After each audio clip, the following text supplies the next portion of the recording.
Nakasali nga ako sa photography class dito sa Hong Kong, kaya naman samahan niyo akong hanapin yung location nila. Ang sinalihan ko pala dito ay isang non-government organization na nagbibigay ng mga short courses sa mga foreign domestic helper, which is from Philippines and from Indonesia. And this course nga kailangan lang ng 14 student, and gladly nakapasok ako at isa ako doon sa 14, and finally nakarating na nga tayo dito sa venue. So yung mga nakikita nyo sa video, yun po yung mga classmate namin na nandito. So we are 12 Filipinos and 2 Indonesian here. At may mga kasama kaming mga Chinese students. So sila yung aming mga partners sa pagkuha ng mga videos or photos. And dito nga binigyan nga kami ng free travel sa MTR dito sa Hong Kong for 2 days, which is next Sunday and Monday.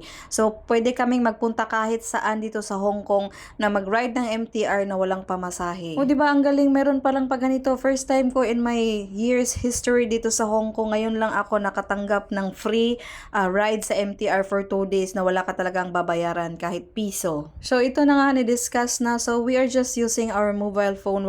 Hindi din kami nag-use ng mga big cameras dahil wala naman kaming big camera. So just our mobile phone. So nakaupo pala ang person sa pinakalikuran, and yung aming teacher is nagdi-discuss na. And napaka-amaze naman kasi dito kasi mayroong mga iba't ibang feature sa ating phone na hindi natin alam kung anong purpose. And now we finally know it. Yung mga features sa camera setting natin na hindi natin alam kung anong purpose, pero dito tinuturo sa amin, may mga purpose pala lang yan lahat na nandyan sa ating settings, yung mga nakasulat. And for this time nga, magpupunta kaming mall dahil kukuha kami ng mga iba't ibang photos.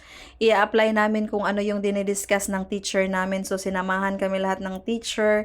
So ayun, follow lang kami, and kumukuha din kami dito ng picture sa daan. And actually, while teacher is discussing, he also showed ng mga picture na kinuha niya, kung ano yung concept, kung ano yung story.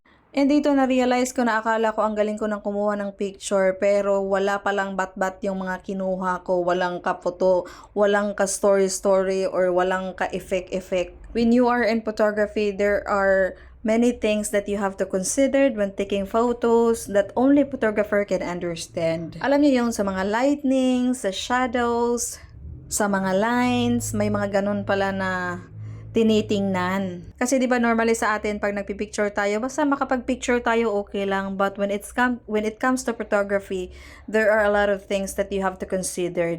And since nga na ito yung mall na malapit sa aming venue, so dito kami dinala para makapagkuha ng photos, and yung photos namin is kailangan naming isi-send sa teachers. Medyo na-bothered nga ako ng a little bit kasi nag-iisip ako, saan ba ako dito bang pipicture, or ano ba yung pipicturan ko na hindi pa napipicturan ng mga kasama ko. Kasi I wanted mine to be different. So later, I will show you my picture. So yun, naghahanap ako ng spot, and everyone is also taking photos. So nandito pala yung mga Chinese students. So kami lang yung mga nagpipicture-picture dyan. And after, we have to send two photos sa aming teacher, and then ipapakita yun sa lahat. And then kung ano yung comments ng teacher sa photo mo, kung tama ba, tinuruan din pala kami kung ano yung right position ng mga photos na ipipicture. So ayun na nga, at na-send na namin sa aming GC at bumalik na kami dito sa school. So ito pala yung aking photo, wala na akong choice. This one is really me. So I take pictures of my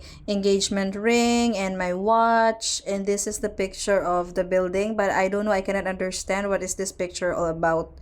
Pero hindi ko yun isinen, ito yung isinen ko.